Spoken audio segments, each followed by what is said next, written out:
there, I'm Becky, And I'm Lindsay. and we finally hit record on our candid conversations around conscious parenting. We're here to talk about all of it Ugly parts included. and share our raw experiences and imperfect insights as we're doing parenting. Pretty conscious. In this episode, Becky and I are talking super casually about nervous system science, polyvagal theory in particular. If you'd like to skip trinkets, start around 17 minutes. All right, let's dive in. Hi, Hey. how are you? Great. How are you? Good, I had fun at the lake today. Yeah. It was really fun. It was really fun. I enjoyed We're it. always at the As lake. always, I know. We're often recording after a lake Yeah. day, after forest school. We're also always in the lake. That also is Or the why. creek, or Yeah. the park, or something. So But I true. love it. I know. So good for our nervous system. Yeah. Hey. Way to tie in. Yeah. Topic preview.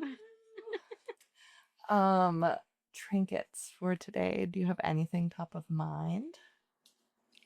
You already know this, but I'm just having all of my thoughts are going to. We have a dentist appointment tomorrow for all 3 kids, 6, 4, and 1. And the last time we went to the dentist with Big Henry, we ended up just like on a random chair in the corner because the dental chair was too much. Yeah. And we tried for like 20 minutes to make it happen up there. And it just did not. And then the dental assistant or dental hygienist started coming in strong with the, "Come on, Big Henry. You're 5. You're a big, strong boy. Come on, Big Henry." All right.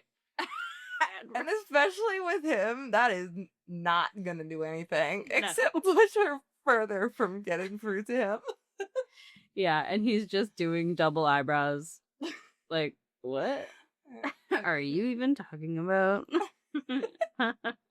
What does that mean? Yeah. What are you What is trying the to do implication here? here? And so he's been telling Juan, my husband, for like the last week or so that, oh, he's totally fine with getting up on the chair and doing the chair. And I clarify with him like 2 days ago, he in fact is talking about the same chair that he was in last time with me in my lap, and he would be fine with that again. So anyways, we've been playing dentist the last 2 days. Over 2 days, we've done it 4 times. Amazing. Full on brush. Flossing only once daily because we learned you're not supposed to floss more than once. Fun fact. Over flossing has never been a concern of mine. Same. But we learned, only once a day on the Okay. flossing. Good to know. So we've been doing the whole, and it's really funny. I'm just having a blast with it because That's great. I just give them gentle jokes. I just like, while they have the toothbrush and all the foam in their mouth, I'm like asking them deep questions. So tell me more. Oh, can you tell me a story about the time that you were, and he's, I'm sorry, I couldn't quite hear you. Can you speak up a little bit? This is great. That's awesome. It's been really fun. So Oh, fingers crossed. yeah. We'll see how it goes. We're gonna make an awful sandwich. Great. Do you guys know what the awful sandwich is going to be yet? No, How it's disgusting. early in the morning. It's 9:20. Okay. So we're just gonna wake up. Yeah, maybe the awful sandwich. The first bread might be like getting some food, like a Yeah. breakfast that they enjoy. Mm-hmm. But that's kind of rude. I mean, whatever. Go in with a mouthful of Donut. croissant. It's great. Do it. I don't All about know. balance. Yeah, I haven't thought about that. Okay. I'll think about the breads Yeah. tonight. But yeah, Slam the dentist in the middle. yeah, we'll see how it goes. Yeah. And whatever, we're gonna get through it. And Always do. I helped myself out this time by telling them when I was making the appointment, I thought, hey, I am not willing to like hold anybody down today Yeah. or when we come for our appointment.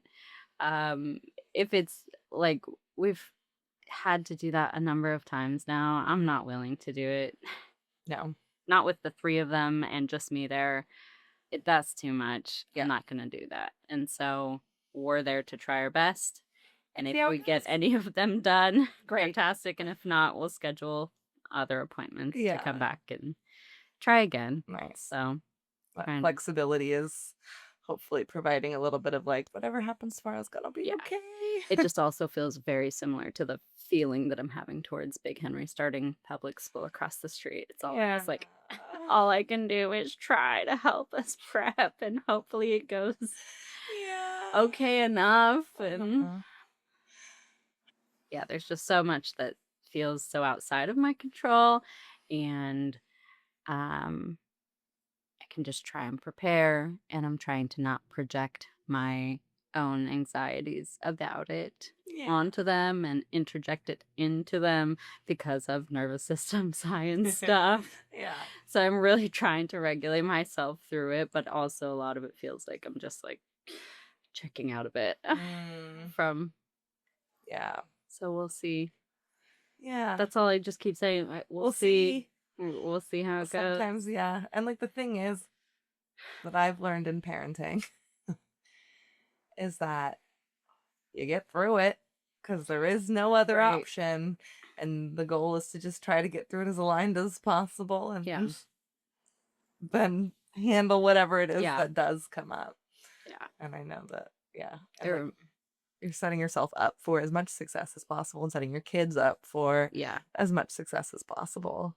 It all feels very much like labor and delivery, Mm. and how going into the process with baby Henry, it was so much just like, okay, I think the strategy is just paint myself into a corner to where my only option is to continue on. Yeah. But it ended up, and just knowing that it's going to be potent any way you slice it, but we won't know what's there until we Are there? are in it. Mm-hmm. So feels very much like that. Yeah. And that was a beautiful process, and I loved that, Yeah. even though it was intense. So Intensity can be beautiful yeah, sure. when you can dip into the green ventral vagal. Quit toxic positivity and name about that. Just kidding. Just finding a little bit of regulation, even if you can just keep one toe in it, is. I like my spinning out about it. I know. Just kidding. I hate it. It feels terrible. That process can be familiar, though. Oh, yeah. We're going to get through it one way or another, and I will report back. Can't wait. You know you're going to get an earful about it. Can't wait to hear tomorrow. Can't wait for the 10-minute audio message all about the dentist. Yeah. Yeah. Sending you all the good stuff for it. Thanks, man. What about you? What trinkets do you have today, if any? I have just noticed, as like we've heard from people who have like listened to Pretty Yeah. Conscious, which is like so exciting. Thank and you, so great. guys. I know.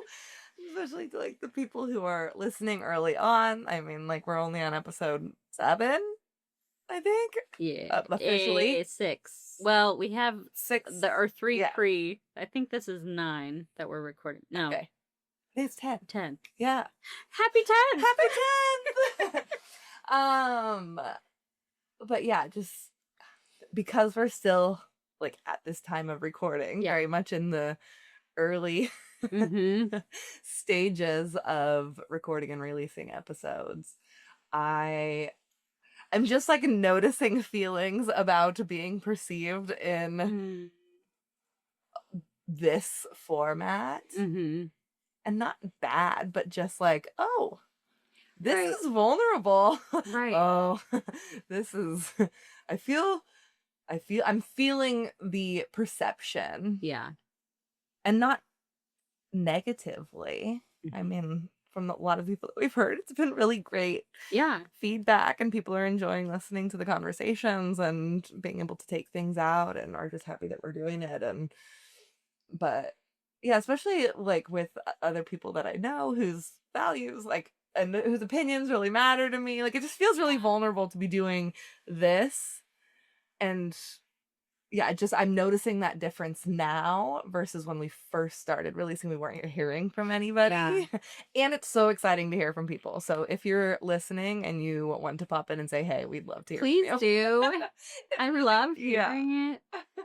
And even if there was constructive criticism, I'd be happy to hear totally. that too. Absolutely. Um, I feel that a lot though. Yeah. That I think it makes so much sense because we came into it that none of this is a performance. Mhm. You know, there's like a little bit of thought that goes into how it's being received, but Yeah. primarily the intention is let's sit down and do what we've always done Yeah. and just chat about Yeah. this stuff. But having you guys as this third person in the Yeah. room, yeah, I'm just like, I'm noticing Yeah. it being there. And like I said, it's not a negative feeling, Yeah. but it's there's like excitement in there, but then also that vulnerability, which we talked about Yeah. way back when we were building Pretty Conscious as like one of our like core values was to be authentic. And Mhm. like we talked about it being Yeah. vulnerable, and we talked about being like it like our work here, our conversations here being received and Yeah. perceived and all of that. So Yeah. um yeah, it feels cool to be in it, and it Yeah. was just something that I was noticing as I was driving over here to record today. Totally. And I think right now I have the feeling that when we're talking, a lot of times it's like an echo chamber, Mm, but not, I don't think we're so same that there's not, I mean, even in our last episode, when in the moment you asked for a clarification, which yeah. I have watched it back a number of times, and I'm like, oh, Oh no, did you see my body language? Like, well, yes, yes. And like, no. also just like my oblivious to the fact that, oh my God, it sounds like I just whomped her. It sounded like, but I think that in my mind, I'm like, I had already covered a topic earlier where I was like talking about. And so it was just me continuing an earlier thought Yeah. that made sense to come back. Like, Yeah. but it just, I'm not like beating myself up about it or anything. But I also wanted to acknowledge that in that, even though in the episode prior where we talked about our rupture and repair situation, Yeah. I had been expressed my gratitude about how when I brought something to you, you spoke about the impact of it Mm. rather than the intent. And then when you brought something up to me in the moment, all I did was talk about, oh, that wasn't my intention. And I'm like, okay, she was asking for clarification about what Yeah. my intention was. So maybe that was okay. But I also just wanted to speak to the impact. And like, I'm sorry that I didn't have more consideration of how that might be taken in that moment, because you already know the intention. Yes. But I want to speak to the impact, and I'm sorry Yeah. that I Oh, didn't consider your needs for clarity in that.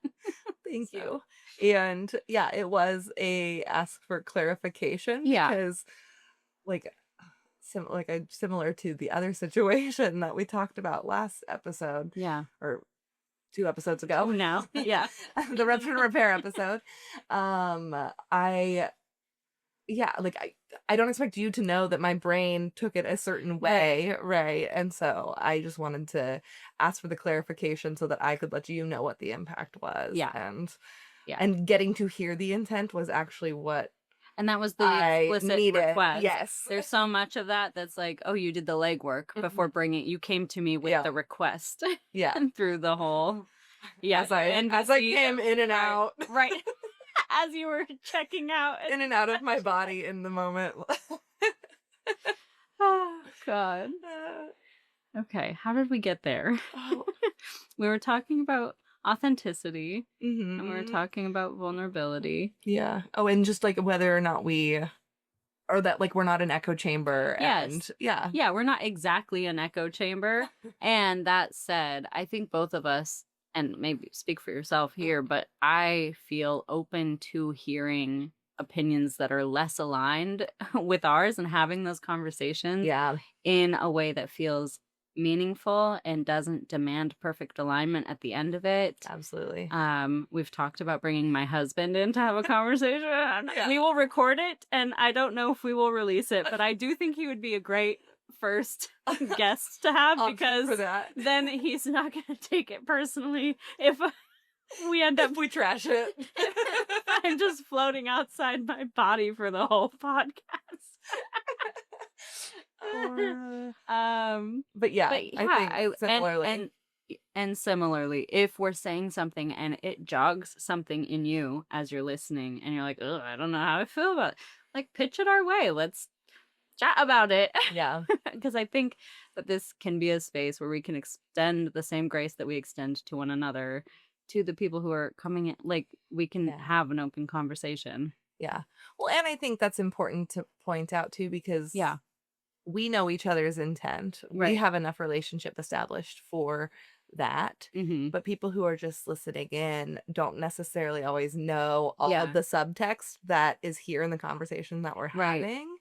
And also, like, their lived experience is obviously different Yeah. than my lived experience Totally. and your lived experience. And, Totally. and everybody's situations are so different. And like we've spoken to before, conscious parenting is so great because it takes into consideration the context that we are parenting within. Right. Yeah. So, context specifics. There's a lot of moments where you and I are speaking about something with the tone of, like, obviously, Yeah. but that's obvious between you and I Mhm. with the established relationship and understanding that we have of our perspectives on parenting and the alignment there. So it's not obviously as in, this is the only way you can slice this Yeah. tomato. Yeah. I don't know what that idiom I was aiming for I like it. was, but this is not the only way you could approach it. But between you and I and the context of this conversation we're having here now, obviously. Yeah. So, Yeah. okay. So the topic of today, were we done with what we were talking about? I think so. Felt done. Yeah. Can't remember what it was. It trinketed was it. all of 30 seconds ago. We We trinketed. took a brief water pause. Nervous system science, polyvagal theory specifically. We agreed before Mhm. when we were talking about how we wanted to approach an episode on polyvagal theory that there are plenty least of this resources. episode. At least this episode. We're Yeah. definitely not Done going to be talking about only it. speaking about it one time. But for this episode, we wanted to definitely, rather than talk about the basics of polyvagal theory, point you at a resource. You know, Yeah, Stephen Porges does a great job explaining polyvagal theory Yeah. on his own. The Polyvagal Institute has good resources, and if you're really interested in polyvagal theory, the Polyvagal Institute puts out free trainings and workshops and stuff like all the time. cool. I didn't So know that. that's a great one. So yeah, polyvagal theory or Polyvagal Institute has plenty of resources explaining the what Mhm. of it. But I would love to maybe talk about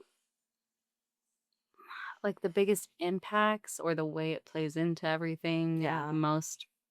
With the most prevalence, or how it changed the way that you go about things. I mean, it's hard to even Yeah. because it's everything. Yeah. I just remember when I learned about it. So back when I was teaching, Mm-hmm. we talked a lot about like dysregulated kiddos. We talked a lot about, oh yeah, we want kids to learn how to emotionally regulate. Nobody was talking about polyvagal theory. Nobody was talking about like the different states. It was either like dysregulated or regulated. And nope, that and regulated meant calm. Yeah, and I think it still does in a lot of Yeah. misuse cases. Yeah. And so, like, as a teacher, I was like, oh yeah, like I'm so into emotional regulation. And like I'm really teaching these kids all about it. When really emotion regulation in schools mostly looks like emotion recognition. Yeah. Can you see what sad and mad look like? Yeah. Can you identify it in somebody else and in yourself? Yeah. Uh-huh. Which is not worthless. Yeah. But it's not all of it by a long Yeah. shot. And I had heard this, like, the whole idea of like share your calm and be the calm in their storm and all of that. And I had kiddos who were really, really, really struggling. And I would try to do that, but just like burn myself out because it was A, not working, and B, I was performing calm, but I was on fire. Mm-hmm. And so when I learned, like when I got into the parenting space and then started learning about polyvagal theory, it was one of the like biggest game changing moments. That and attachment theory were like my two like aha moments. Mm-hmm. And it all of a sudden just everything made sense why I thought I was doing it, but it wasn't working. And then I was able to like actually shift into getting to know myself better through the different nervous system states and like getting to recognize myself and play with moving through those. And then co-regulation made a lot more sense, and I was able to actually see the impact that my regulation had on my kiddo. Mm-hmm. um and yeah, it was just so game changing to get to see it in a more in with the nuance that is actually there in our nervous systems, because this isn't just like some theory. This isn't just some like made up thing. Like Yeah. it's rooted in like very real things that are happening in the body. And so once I was able to tune into the, oh, my heart rate is increasing. Right. Like, oh, that's a good indicator for me. And then I can do things that then work for me to shift through those different Yeah. states. And yeah, it was just so game changing in my experience as a parent and as a person. Yeah. But yeah, and it's something that does come up all the time. It's in everything. Yeah. And it's fun to, like, I now find it fun to sort of play with it a bit. Mm-hmm. And yeah, just moving beyond the like, my kid's dysregulated, how do I get them calm? Mm-hmm. My kid is doing behaviors that I don't like, how do I get them to stop? Is really, I think, what the lens was before. Well, and that's what I was gonna say was I imagine that polyvagal theory, as it did for me, and attachment theory kind of in tandem. Yeah. Because there really is not one One- without the other. Totally. And that's oh god, there's so much to say. I imagine that it through your exposure to that, it changed your definition of working. As you were Yes. talking about the impacts of it, I imagine because you Mhm. talked about the awareness that you came to that like, oh, now it makes sense why what I was doing wasn't working. Mm. I'm like, oh yeah, and I imagine that the definition of working itself changed Yeah. because of the awareness of and having your lens informed by polyvagal theory and attachment theory. Oh, And that's it's such a good point. yeah, That because is, that really is like a shifting point. yeah, Mm-hmm. yeah, And not that it was like a strictly behaviorist lens. Like I had started moving away from that right. already, but it felt like there was something missing. Yeah. Can I just dump this Yes. so I can get it out of my brain and into words? The definition of working changes because as you understand developmental attachment theory, you realize that if it's not working for the relationship in the short term on repeat, then it doesn't actually work for the long term goals that you might have for the kids who you're supporting. Yeah. And then, so that changes, that's the paradigm shift from behavior to relationship, right? And then the polyvagal theory component changes the definition of working from it doesn't matter what the internal state is. I only care about the behavior to then like, oh, I actually don't want the behavior if it's coming from a place of fawning Mm-hmm. versus a place of ventral vagal Yeah. versus a place of internal safety. Mm-hmm. I actually don't want it if it's coming from I need to please and appease. Yeah. Or I actually don't want it if the reason that they're not crying anymore is because they're dissociating and because they're in shutdown. Mm-hmm. Yeah. Yeah. Right? Because that changes so much Yeah. about what works. Because now works cannot mean I'm looking only for a desired behavior. Yeah. I'm looking for an internal state Mm-hmm. and evidence of an internal state paired with that behavior Yeah. because I'm prioritizing the inner wellness of Yeah. my child. Not And inner wellness does not mean always regulated. Yeah. Let's talk about that. And Yeah. it doesn't always mean what we think of when we're saying, you know, is your kid regulated Mm-hmm. and Mm-hmm. correct. We're not talking about being calm 100% of the time, Yeah. but I don't want a behavior if it's only emerging because you're in fear. Yeah. That's so counterproductive to the whole thing. Yeah. Yeah. And obviously that plays into attachment theory, Mm-hmm. the security, the power state, all. all of it. Uh-huh. So a mush ball. A mush ball. Yeah. Mm. Uh-huh. I just needed to dump that all out. No, there. thanks for putting it there. That's yeah. Because how do you explain that to somebody? Uh-huh. How do you explain that? No, it's literally in every consideration. It's in every Yeah. every intentional decision that I make in parenting is going through Yeah. a lens of polyvagal theory Yeah. because of this. Because Yeah. And I think I've talked to someone before about this idea of applying different things to the way that we parent. And it's not necessarily that, like, in every intentional decision, you are consciously walking through the level, like the states of regulation. And like, it's not necessarily like a fully conscious, at least for me, like walk through. Sometimes it is, because sometimes the situation is just like, what is happening here? But that it really just becomes the lens that we see things through. right. And then once you have the information and awareness built in, then it can become that lens. Yeah. And then that intense amount of effort to see through that lens Yeah. goes down. Yeah. That's what I've found, at least with all the things that I've learned in parenting, that like in the beginning it feels like a really heavy lift to learn it, to apply it, to look for it, Yeah. to become aware of it. But then once you've like have that pair of sunglasses on, you can't see it another way. Yeah. Right? Yeah. And I think some of it comes down to when I think about the parts of polyvagal theory that have been the most impactful Mm. in the way that I approach parenting things. It's like, one, what you said earlier, the physiological states, it's not fluffy. No. This theory is not fluffy. Stephen Porges was not in the psychology space. He was in heavy duty research space, and you can look into his history, but he did not start out in the psychology world. Mhm. That's not his background.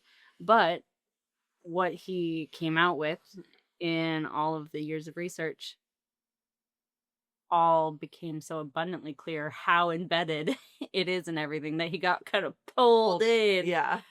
by Dan Siegel and the like. And because I think because people yearn for a little bit of backing that's not just Yeah. psychobabble, Uh-huh. psycho fluff, which like I obviously don't view psychology in Yeah. that way, Yeah. and the study of psychology in that way. But I think having the neuroscience and having the the other, All the hormones, the that are mind involved, all body, the the mind body connectivity, Mm. and the really important part. I mean, another really important part about it is the interpersonal neurobiology piece of like, it's between our nervous systems are so heavily connected, Yeah. and so that's one part of it. It was like the fact that we're not talking about a state of feeling, we're talking about a physiological state change from one to the other. And then Yeah. also the fact that they can be instantaneous, Mm-hmm. that you can move from one physiological state to another Yeah. instantaneously. Mm-hmm. Which, as somebody who questioned a lot, speaking for myself, what was real, Mhm. what was happening with me, what is real, that learning about these different physiological states and being like, no, actually this is real was really Yeah. helpful for me in my journey Yeah. of being like, no, this isn't just like, oh, I get to like think about it in my head. It's like, no, this Right. is actually happening and I can start to like see Yeah. these things occurring. Yeah. Um, that piece of it was really big. Well, and it makes it so much easier to trust kids Like it's your favorite thing to do. like it's your favorite thing to do because it helps to make sense of those mind-boggling moments. Like, why are you laughing right now? I'm melting down because I can't have a private shower Mm, without people coming in. And when I like bring more power into it and say, leave the room, I'm showering. yeah. And the response to that is laughter. I'm on the verge of tears, and your response is laughter. How enraging that feels, and how mind-boggling that is to be received, like to have that response. Yeah. And through a polyvagal lens, it's like you're overwhelmed Yeah. emotionally. It feels Flooded. unsafe because I am so heavily impacted by your behavior Yeah. and how scary that is for your provider of safety Yeah. to be so easily impacted by the way that you're showing up. Yeah. You know, scary, terrifying. And the only thing you can do in that like scared place is laugh Yeah. maniacally. You know? Such It's like like, a oh, that oh dysregulated man. laughter. Oh. Yeah. I had a moment, if you're up for an anecdote, that's like a similar story Go for it. from this last week. So E was in the car and she had this little like squishy sensory toy where you like squish it and then like it like bulges out on one side, and she put it in her mouth and bit down on it, and the orange slime liquid exploded all over her in the car seat, Oh man. on her face, on her car seat, on her body. It was everywhere. Luckily, we were still very close to my parents' house, so we just like turned around, parked, and got her out of the car. And she, like, you could tell was pretty about the whole thing, Yeah. but like kind of like frozen a little bit. And then like a neighbor had a sprinkler on, and so she went over and like started washing her hands in the sprinkler. Um, my hands were covered from just getting her out. So like speaking of that interpersonal neurobiology stuff, like my nervous system was on fire because oh my god, there's this neon goop everywhere. Is it safe for her to have on her face and near her mouth? Like the mess I'm gonna have to clean, and like just the sensory component of it. Yeah. Take her, and I'm like, hey, we need to go back into grandma's house to go wash up. And she's like, I'm just doing it in the sprinkler. I'm like, no, we need to go wash you up. And I was having like a really hard time. Yeah. And so then my husband Tyler stepped in and he moved her into the house. And then as we like got through the washing process and she was like getting mostly cleaned, we had like put her in the shower, got her mostly cleaned off. She started the like dysregulated laughter and the like, this is so fun. She wasn't going to be riding home in her car seat because it had the goop all over it. And so she's going to be riding home in one of the other kiddos' car seats. And so she's like, this is the best day ever. Like laughing. Meanwhile, I'm like, oh my God. You're not supposed to be having fun. This is horrible. Look what you did. Like my brain went to all of those default patterns. Like I was clearly triggered. I was able to like do no harm in the moment. Nice five. Woo! Nice five. Nice five. Yeah. Nice five. Thank you for got it. interpreting.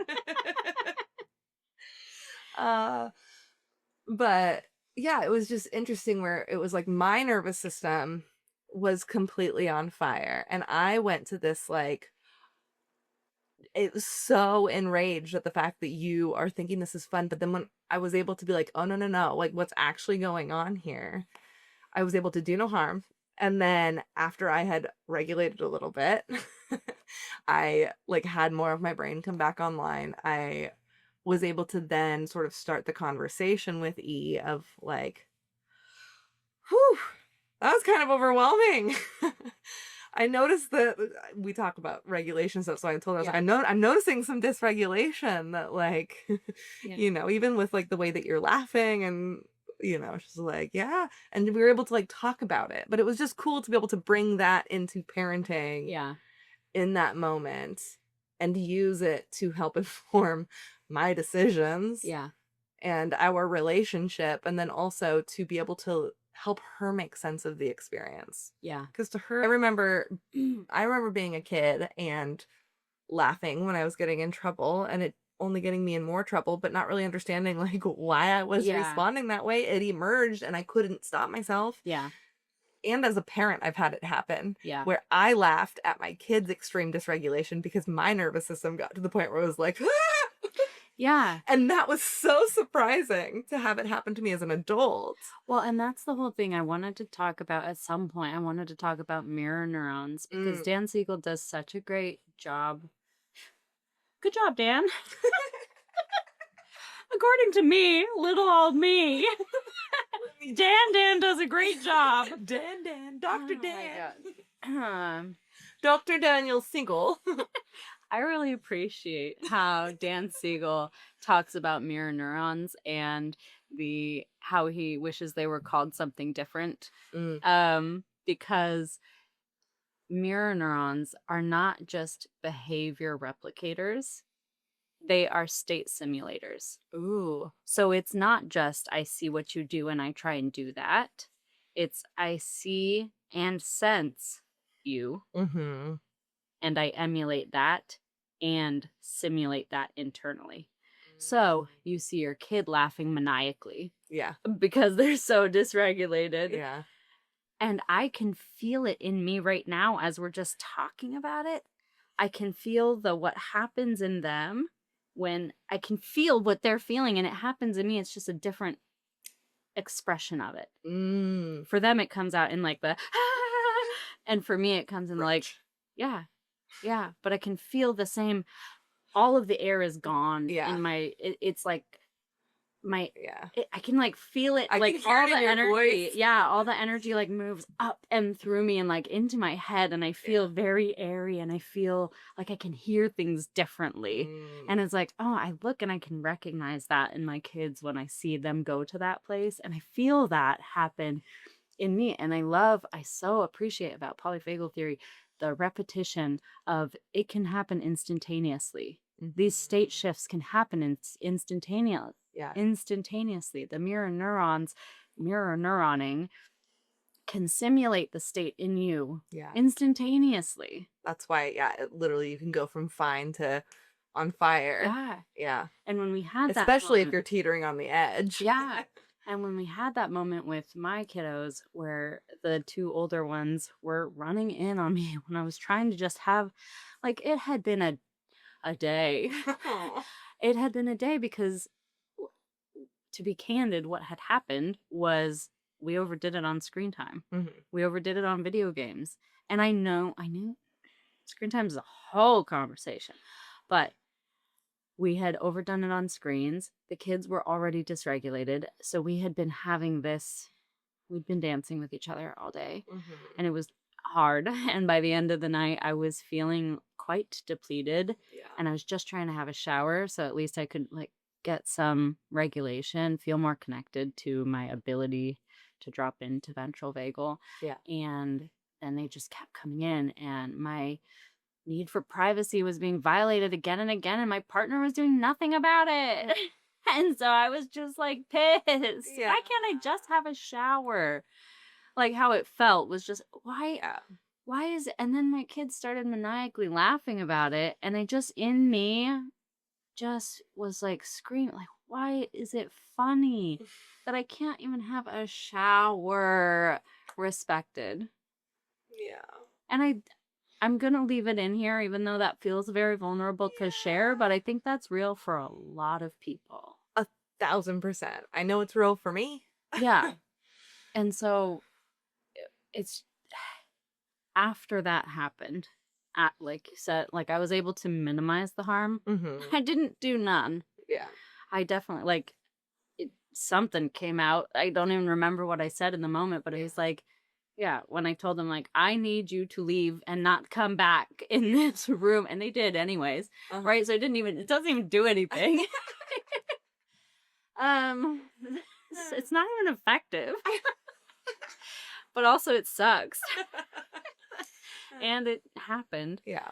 And so I knew after some time had passed and I let my own thoughts and feelings slow down. So that's a big indicator for me when I'm moving from one state to another, Mm-hmm. the speed of everything.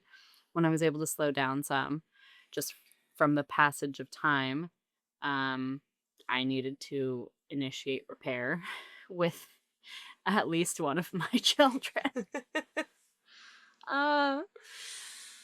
And so we moved into repair. Yeah. And I took Big Henry out to Target to pick up a Lego set for us to do together. Oh. Because I wasn't in the place to handle the logistics of the repair, but I was able to tag in my partner, Mm-hmm. which I can't always for everything. Yeah. And I do a lot of the emotional heavy lifting in our dynamic. But I was able to tag him in and say, I know I need to repair with Big Henry. Can you do the pre-conversation? Can you work out with him if there's a way that I can? Looking in. Yeah. And so he was able to say, yeah, if you guys could build a Lego set tonight, which we've never done, so I don't know where that came from, but if you guys could build a Lego set together, he thinks that could be a good way to repair together. Yeah. Okay. I will rally and I will get together and we will go pick that out. So we did. But as we were out, we were able to talk a little bit and I was able to kind of reflect with him. Mm-hmm. I was able to share that, hey man, I know what happened earlier. I know what it felt like for me. What did it feel like for you in that moment? And now, because how it came up was I had seen his state shift. Mm. I had seen as we were able to connect again and as we were in the aisle taking our time, he shifted because of the connection, helped him drop into ventral vagal. But I thought it could be a cool opportunity for both of us to reflect on what it felt like Yeah. then versus now, Mm-hmm. just to build some of that more body awareness of like, what did it feel like? And he was able to, at 6 years old, he was able to identify the speed of thought Cool. without me prompting him in any Yeah. direction. Say, hey, have you noticed anything in these categories? And these, yeah, it was, and that is one of the things that I do talk about being the big differences, because we talk so much about the awareness piece of like Yeah. how to register when you're where, when you're in what state. Yeah. And it's like, yeah, my relationship to time changes a lot, my internal temperature. And he spoke to that too. Oh, so cool. He was like, oh yeah, earlier I was feeling fast and hot, but it wasn't hot because the room was hot. It just felt hot. I was like, dude, same. Same thing. We're feeling the same way. And how are you? Yeah. And how are you feeling now? Oh, a lot slower. And I'm still hot because it's hot outside, but it's a different kind of hot. So like, that's cool. And you're like, yeah, and that kind of hot makes me really hot inside I did too. tell him that. I did tell him that also. Yes. Yeah. And then, yeah, we came up with strategies, and they were nervous system based strategies. He said, and it was fun because he was like, are you open to a suggestion? Sure. Lay it on me. You know how baby Henry has that purple fan that you use in her car seat? What if, because you get so hot, you feel hot, what if you just keep that fan with you so that when you start thinking fast, you can just put that fan in your face real quick? Like, dude, sensory common tools right up there. So cool. Okay, cool. That's so cool. And so I said, yeah, I will commit to trying that this week. And do you want to hear a suggestion I have for you? And he went for it. And yeah. He said, and he recognized we do this thing called light touch. It's pretty explanatory name wise. But he says, it always helps me feel slower.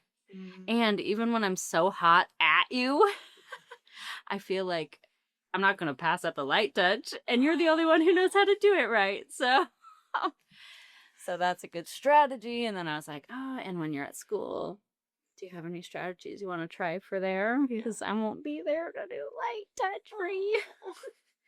So he started brainstorming, but Yeah. yeah. Just helping They- them build. They're real conversations you can have, Yeah. you know, from this like stuffy polyvagal theory. But no, these are real conversations you can have with your kids. Yeah. Because it's real to them.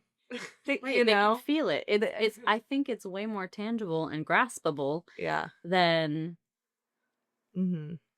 than trying to encourage them to engage in a breathing exercise Mm-hmm. when what they really need to do is pound Yeah. something. Yeah. You know? Push against a wall. Uh-huh. And I think that polyvagal theory has informed a lot of that, like, Healthy oh, aggression practice. yes. Yeah. The healthy aggression practice instead of like, oh, you just need to take some deep breaths. Yeah. Because that was always the thing that I would try, but then I would end up in this, I feel like chronically, Yeah.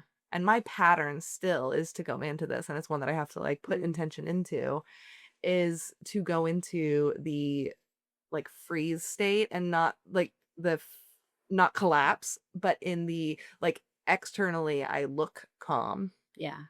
but internally I'm on fire. That's just fawning Yeah. or free. I think it falls into fawning because fawning is Yeah. like look like I'm fine, Yes. not fine. Yeah. Yeah. Freeze is like I'm Just shut frozen. down. Yeah. I'm shut down. I'm not doing a lot. Mm-hmm. I'm not fighting Yeah. or running, Yeah. but I am internally. Yeah. And that's just And slightly fawn different. is Fawn. in the sympathetic, like it is in the red. Yeah. Yeah.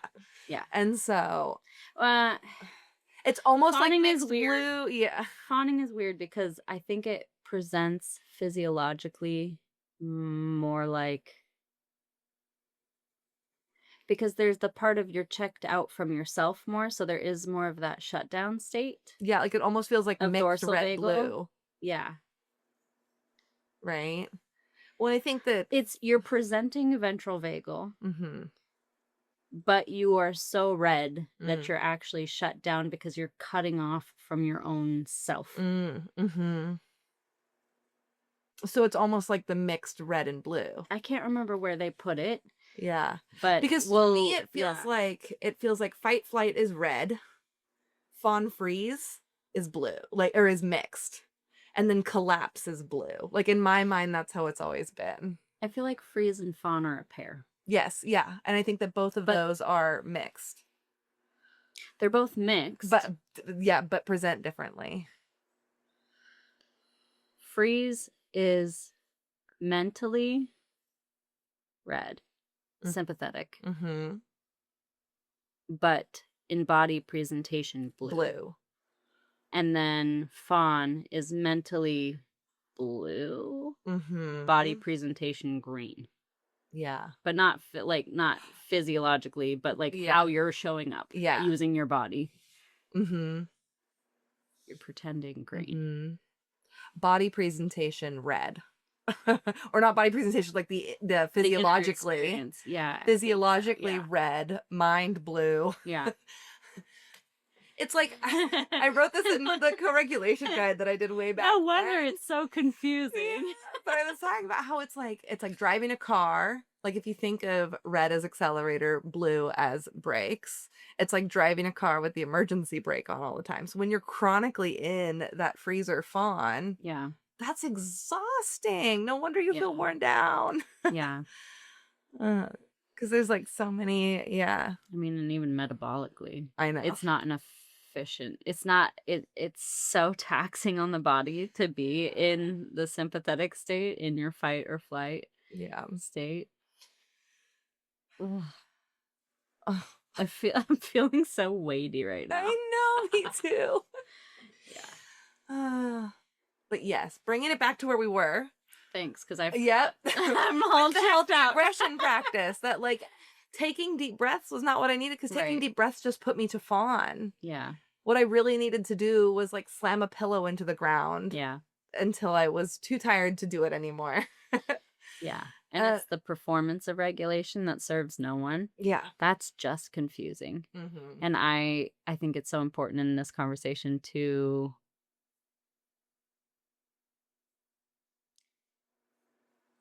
offer a coherent narrative Mm. without doing harm, like avoiding harm as much as possible. Because obviously, like the stuff that we do in the red zone is like, that's a lot of the stuff that Causes the Mhm. rupture. Yeah. And and and performing green when we're actually red or blue is incoherent and confusing for our kids because they can feel our red or blue. Mm-hmm.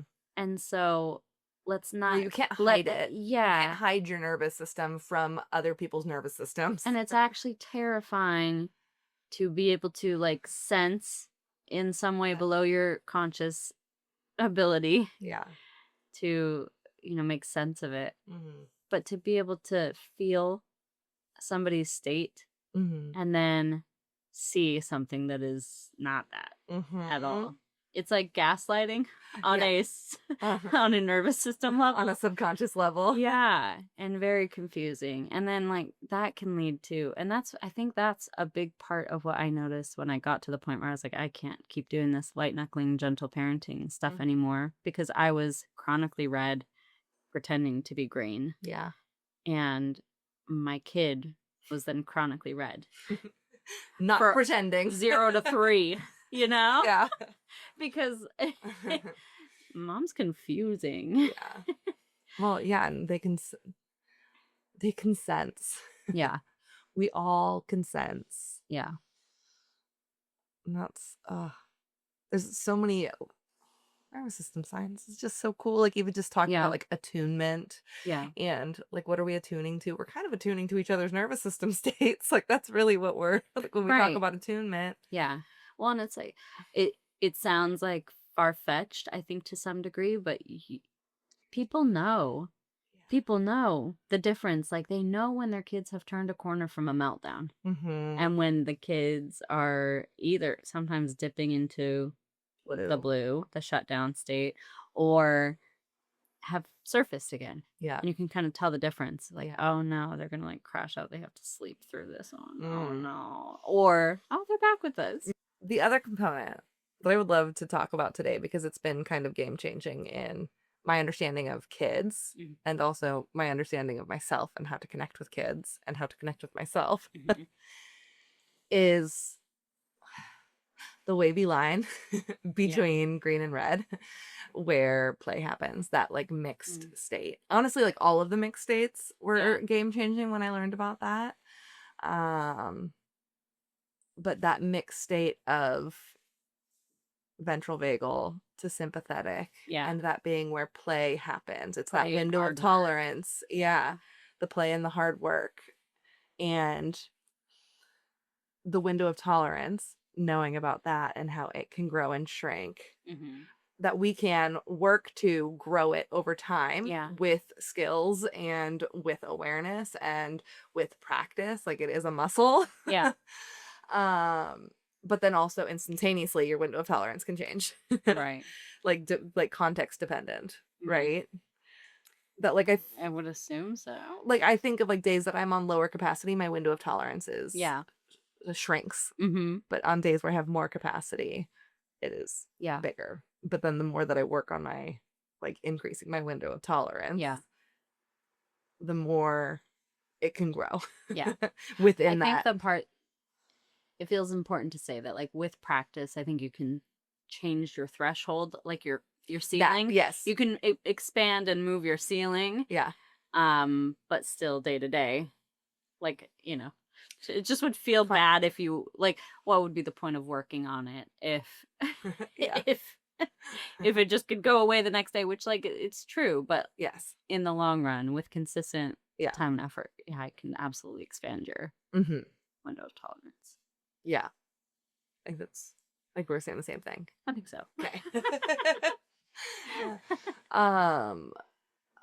But just learning about play and hard work happening in that zone. Yeah.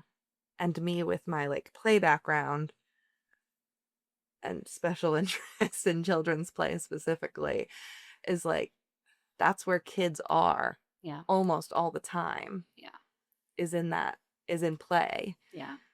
And if they're within their like that if they're playing on that line of window of tolerance all the time, no wonder they can get sent over the edge like so easily. No wonder we're also there all the Yeah, time. because it's hard work. Yeah. Or we're playing with them and then like it's just so yeah, that just Well, felt game changing. and for state simulation reasons, Mm. our kids being in that state, we're just mirroring. Yeah. And sometimes we're affecting their nervous system. It's not a one-way street. It's a two-way street. Yeah. And so it's not just us that where our nervous system is impacting theirs and the way that theirs is showing up. It's a two-way street. Yeah. And so it's the fact that they're in play so much. And like, how do I feel already a little bit on edge anytime the kids, and especially as the kids get more into their play? Why am I all of a sudden so triggered by noise? I listen to my music so loud, but like the kids screeching around, it's like, yeah, it's because they are also yeah, moving up the polyvagal ladder. Yeah, and I'm just moving right along with them, unless I'm doing intentional work to try and regulate. Yeah. And then when you do that with intentional proximity, regulation.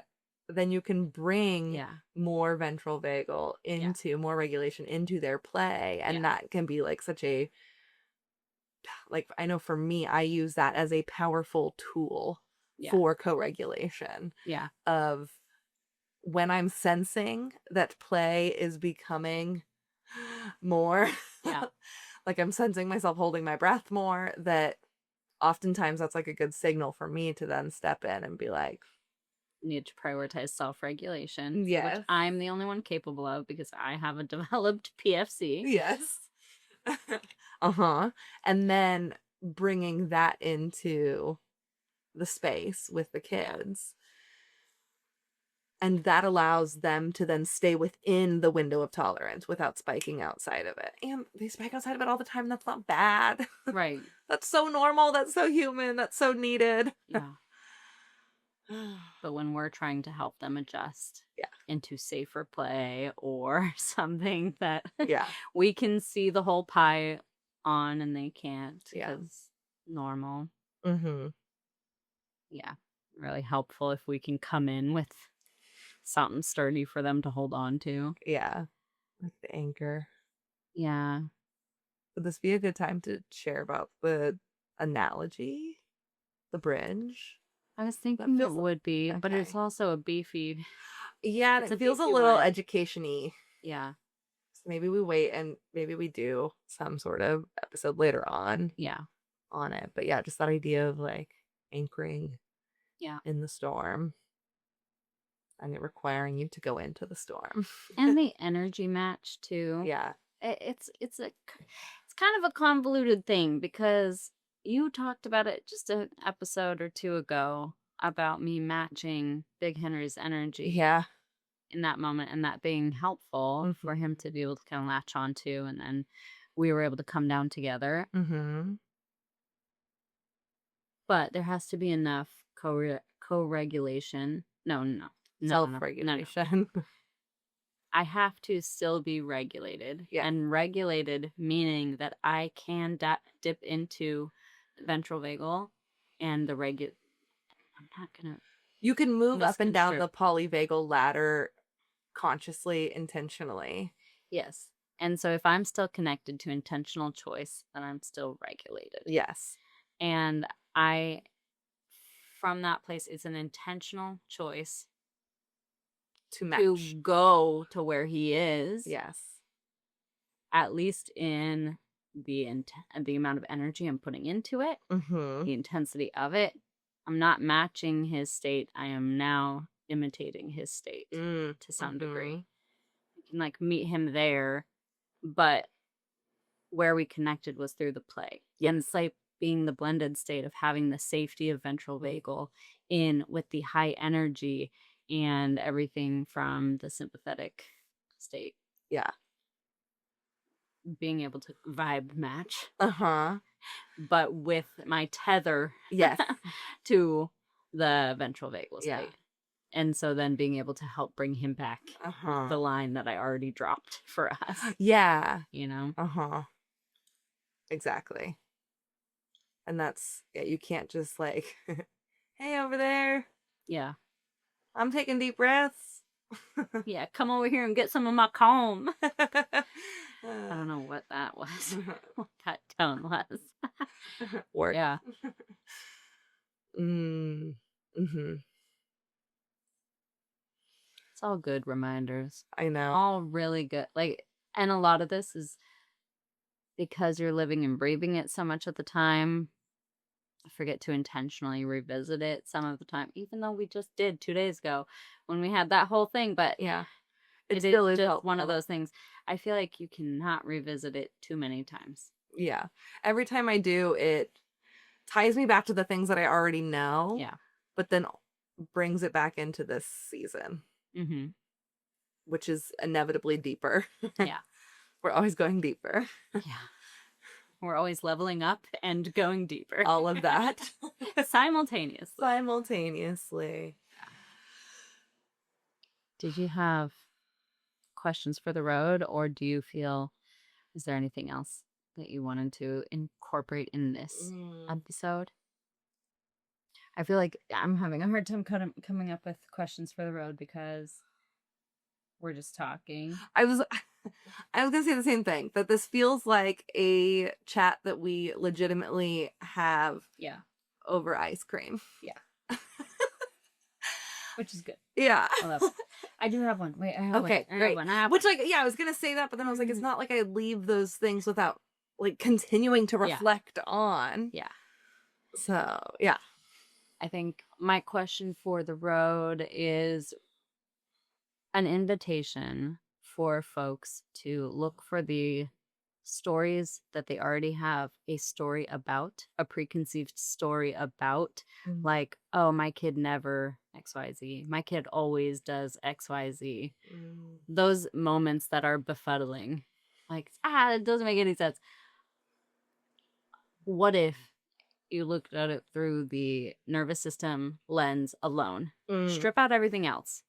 Strip out preconceived notions, strip out judgments.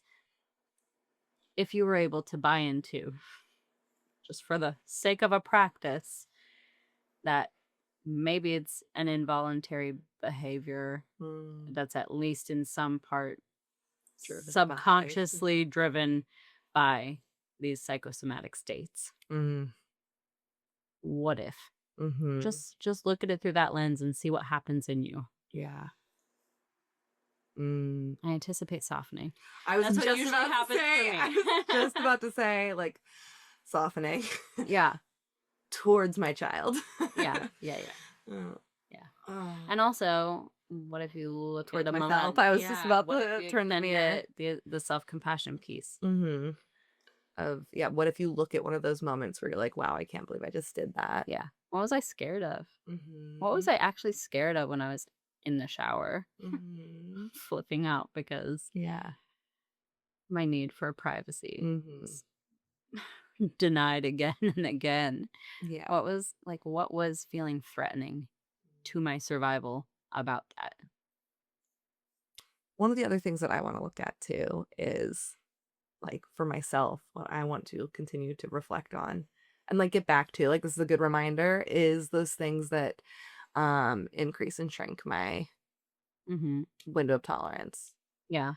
Like in the day-to-day things that I can do to, like, because I'm imagining, like you said, that the shower moment was not like, oh, you were coming in fully resourced. Right. Yeah. And you had a huge window of tolerance and all of a sudden you just flipped. No, it was like your window of tolerance had shrunk for that moment because of a day.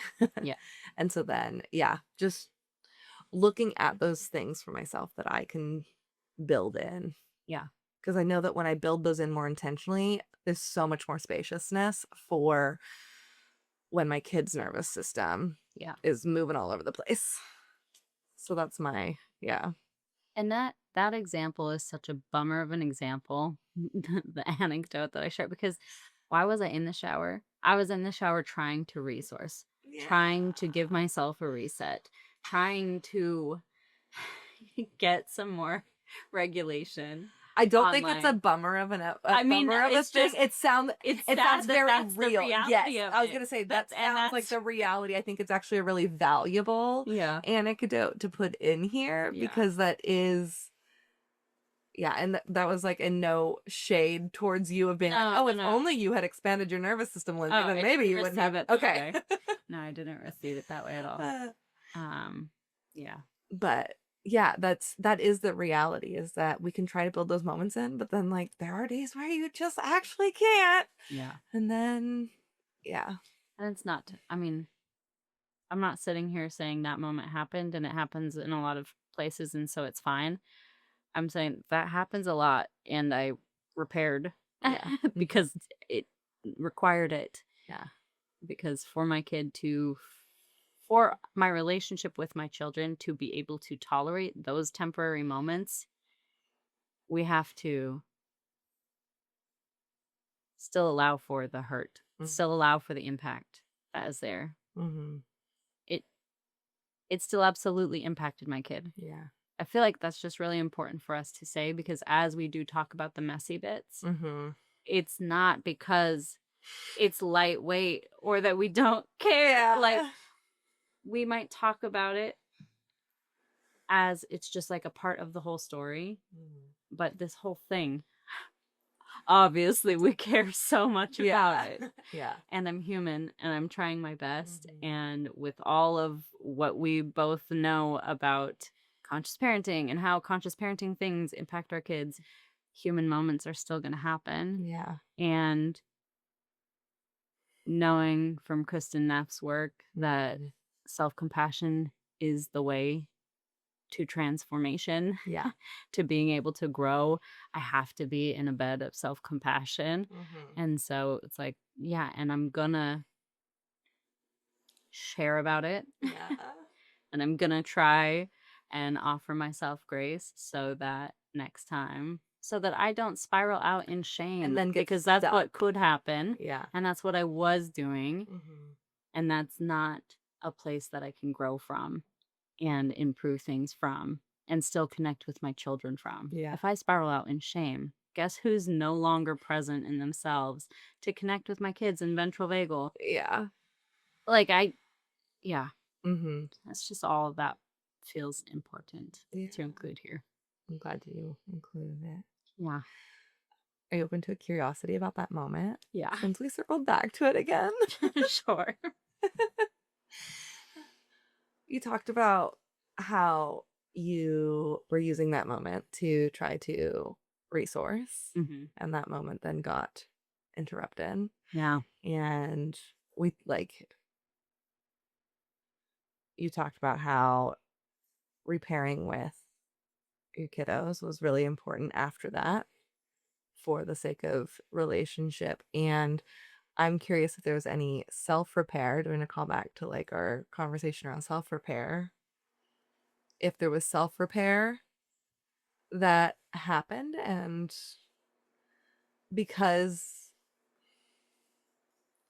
yeah, I don't know if it's like you weren't neglecting yourself, so I don't even know if self-repair is necessarily in there, but I guess maybe it was the self-compassion that I think the important part about that is that I don't feel like I self-abandoned because I took the time when I would have previously self-abandoned and white-knuckled and prioritized getting back into relationship and initiating the repair ASAP. Yeah. I actually waited until I was back to regulated. Yeah. Before I engaged in any of that. It was then 9 p.m. and we were at Target with my 1-year-old and my 6-year-old in line at Target with Granny looking at me like, what are you doing out with your kids? And I didn't put socks on them. There were words that were spoken out loud, so I'm not just assuming poor intent. Oh but it was fine. But yeah, and how long do you have, Granny? Yeah. I sacrificed our bedtime routine. Yeah. I would love to talk about parental sacrifice and the way it can look Yeah. different in conscious parenting, but I sacrificed the bedtime routine going how it was going to go that night. I sacrificed other things, but I allowed myself the time to come all the way back down, which was a privilege in and of itself because I have a parenting partner to some degree in that moment, was able to be present for that. Yeah. And I mean, stuff just whatever. Yeah.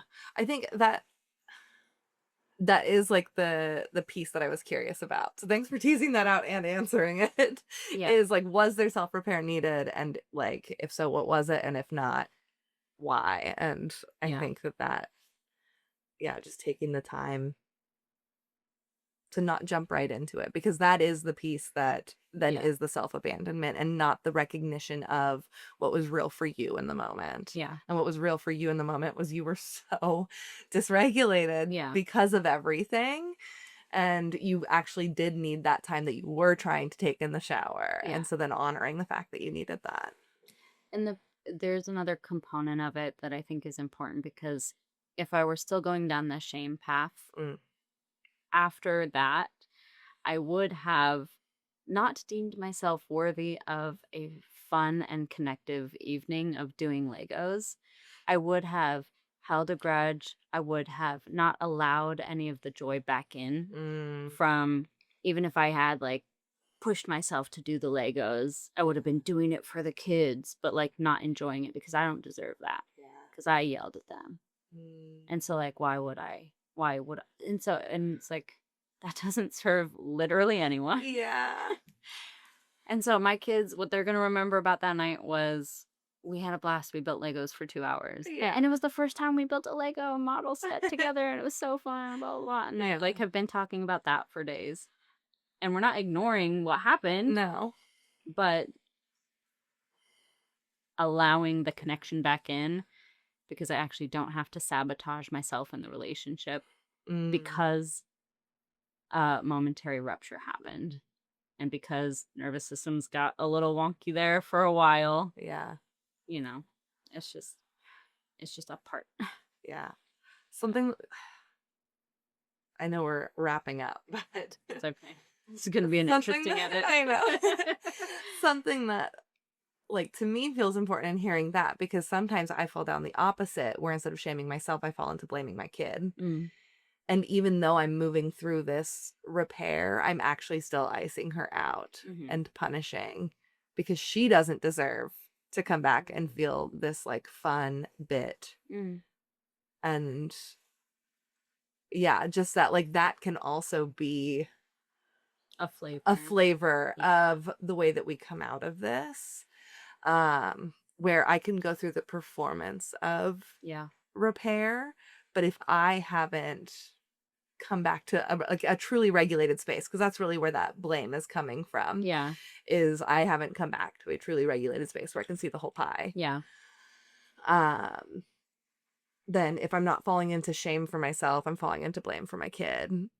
And then even though I'm performing repair, there isn't that actual connection, like reconnection, that repair is doing. That repair is serving. And it's not to say, I think this is coming full circle. It's not to say that the behaviors that our kids engage in when they're activated and the behaviors that we engage in when we're activated that are not aligned with our family values or our personal values or whatever, it's not to say that there's no accountability for that. And then we don't come back and take accountability or encourage and coach our kids into taking accountability for that. It's that does not happen until you are back in a regulated place and your kids are back in a regulated place, because anything else is a performance of. That is not the place for learning. The place for learning is in connection. And so for the learning to happen and take root in a meaningful way, it's got to be happening from that place of true co-regulation and connection. And you just can't fake that part. And so, if anything, it's permission giving. Like, let the time pass. Let yourself come all the way back down. Do the things that you can do to expedite that. but let your kids also come all the way back down Mm-hmm. before you go into trying to teach and coach and guide. Mm-hmm. And let yourself come all the way back. I mean, Yeah. I'm being redundant at this point. Yeah. But that's how. Yeah. And not just let them come back down, but help them come back down. Because Yeah. again, we are Aid the them ones in with that, if possible at all. Yeah, aid them in once you are there, then yeah, being able to aid them in that. But yeah, I think that is really important. Yeah. Cherry on the top. All right. What an episode. What an episode. It was fun to talk about. Yeah, I agree. We'll do more. Definitely. I feel like I'm gonna walk away from editing this one and be like, oh, we can talk about this and this and this. We could just do a whole series on polyvagal theory for the next 10 episodes. Sounds great. Just kidding. We'll switch it up. We'll switch it up. Keep it fresh. Yeah. All right. All right, friend. Bye. Bye. Hey, we know time is hard to come by. Thanks for spending some of yours with us. And remember, you can always reach out. We're real people and we're interested in what's real for you too. Do you have questions or feedback? Anything you'd like to hear a chat on? Check the show notes for where to find us.